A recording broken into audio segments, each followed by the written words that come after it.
Implikasi instabilitas ekonomi masa demokrasi terpimpin terhadap pembangunan ekonomi nasional. Saya, Anirudh Mauli Manulang dengan NIM A1A2222089 dengan dosen pengampu mata kuliah Bu Lisa Rukmana, MPD. Demokrasi terpimpin membuat pemerintah mengeluarkan sejumlah kebijakan yang signifikan. Beberapa kebijakan yang cukup dikenal yakni pembentukan Badan Perencanaan Pembangunan Nasional (Bappenas). Kedua, penurunan nilai uang atau devaluasi. Yang ketiga, deklarasi ekonomi atau DEKON. Yang keempat, meningkatkan perdagangan dan perkreditan luar negeri. Yang kelima, peleburan bank. Bab selanjutnya, pembentukan Bappenas. Untuk melaksanakan pembangunan ekonomi, pada 15 Agustus 1959, pemerintah membentuk Dewan Perencanaan Nasional, diketuai oleh Muhammad Yamin dengan anggota sebanyak 50 orang pada tahun 1963. Presiden Soekarno mengganti namanya menjadi Bappenas. Tugas Bappenas yakni menyusun rencana jangka panjang dan rencana tahunan bagi pembangunan di tingkat nasional dan daerah, mengawasi dan menilai pelaksanaan pembangunan, menyiapkan serta menilai hasil kerja mandataris untuk MPRS. Penurunan nilai uang atau devaluasi. Pada 25 Agustus 1959, pemerintah mengumumkan keputusan mengenai devaluasi dengan nilai uang kertas 500 menjadi 50. Uang kertas 1000 menjadi 100. Pembekuan semua simpanan di bank yang melebihi 25.000. Kebijakan ini diambil untuk membendung tingginya inflasi dengan devaluasi. Diharapkan uang yang beredar di masyarakat berkurang. Selain itu, nilai rupiah meningkat. Namun usaha tersebut tidak dapat mengatasi kemerosotan ekonomi. Para pengusaha di daerah tidak sepenuhnya mematuhi ketentuan tersebut.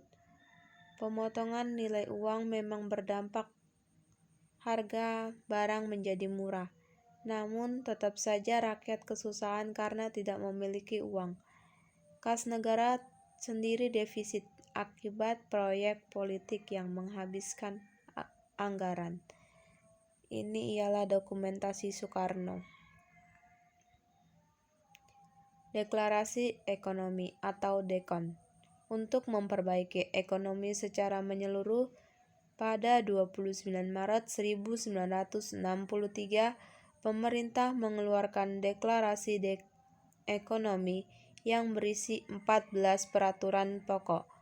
DEKON dikeluarkan sebagai strategi untuk menyukseskan pembangunan yang dirancang Bappenas. Tujuan DEKON yakni untuk menciptakan ekonomi yang bersifat nasional, demokratis, dan bebas dari sisa-sisa imperialisme. Sayangnya, DEKON tak mampu mengatasi kesulitan ekonomi dan masalah inflasi. DEKON malah mengakibatkan stagnasi bagi perekonomian Indonesia. Kegagalan DEKON disebabkan 1. Tidak terwujudnya pinjaman dari IMF sebesar 400 juta dolar USA. 2. Perekonomian terganggu karena pemutusan hubungan diplomatik dengan Malaysia. 3. Konfrontasi dengan Malaysia dan negara-negara Barat memperparah perekonomian. Meningkatkan perdagangan dan perkreditan luar negeri. Sebagai langkah dari ekonomi berdikari, pemerintah berusaha membangkitkan sektor agraris yang menjadi ciri khas perekonomian Indonesia. Harapannya dapat menghasilkan pertanian diekspor untuk memperoleh devisa dan menyeimbangkan neraca perdagangan. Untuk mendukung rencana ini, pemerintah juga membentuk Komando Tertinggi Operasi Ekonomi dan Kesatuan Operasi. Peleburan bank. Presiden berusaha menyatukan semua bank negara dalam bank sentral. Lewat Perpres nomor 7/1965 didirikan Bank Tunggal Milik Negara. Bank Tunggal Milik Negara berfungsi sebagai bank sirkulasi, bank sentral sekaligus bank umum. Bank Indonesia adalah hasil peleburan dari bank-bank negara seperti Bank Koperasi dan Nelayan, Bank Umum Negara, dan Bank Tabungan Negara. Tapi langkah ini memicu spekulasi dan penyelewengan dalam penggunaan uang negara. Sebab itu belum ada lembaga pengawas. Masa demokrasi terpimpin 1959 sampai 1965. Demokrasi terpimpin adalah sebuah sistem demokrasi di mana seluruh keputusan serta pemikiran berpusat pada pemimpin negara. Konsep sistem demokrasi terpimpin pertama kali diumumkan oleh Presiden Soekarno dalam pembukaan sidang konstituante pada tanggal 10 November 1956. Masa demokrasi terpimpin 1957 sampai 1965 dimulai dengan tumbangnya demokrasi parlementer atau demokrasi liberal yang ditandai pengunduran Ali Sastro Roamijojo sebagai Perdana Menteri. Namun begitu, penegasan pemberlakuan demokrasi terpimpin dimulai setelah dibubarkannya Badan Konstituante dan dikeluarkannya Dekret Presiden 5 Juli 1959.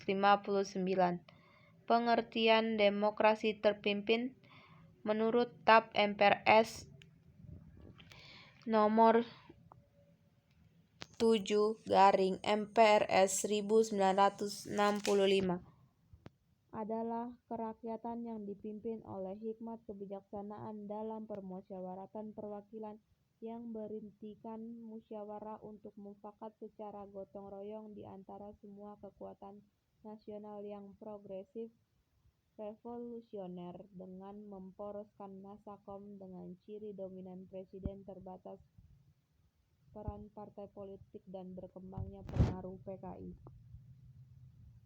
Daftar pustaka kompas.com/red 2020 Kebijakan ekonomi pada masa demokrasi terpimpin diakses pada tanggal 13 November 2022 pukul 3.13 WIB. Dan Jurnal Al-Daulah, Jurnal Hukum dan Perundangan Islam, Volume 4, Nomor 1, April 2014, ISN 208901009, dibuat dalam bentuk PPT untuk penyusunan tugas Bu Reka. Sekian dari saya, kurang lebihnya mohon maaf. Terima kasih.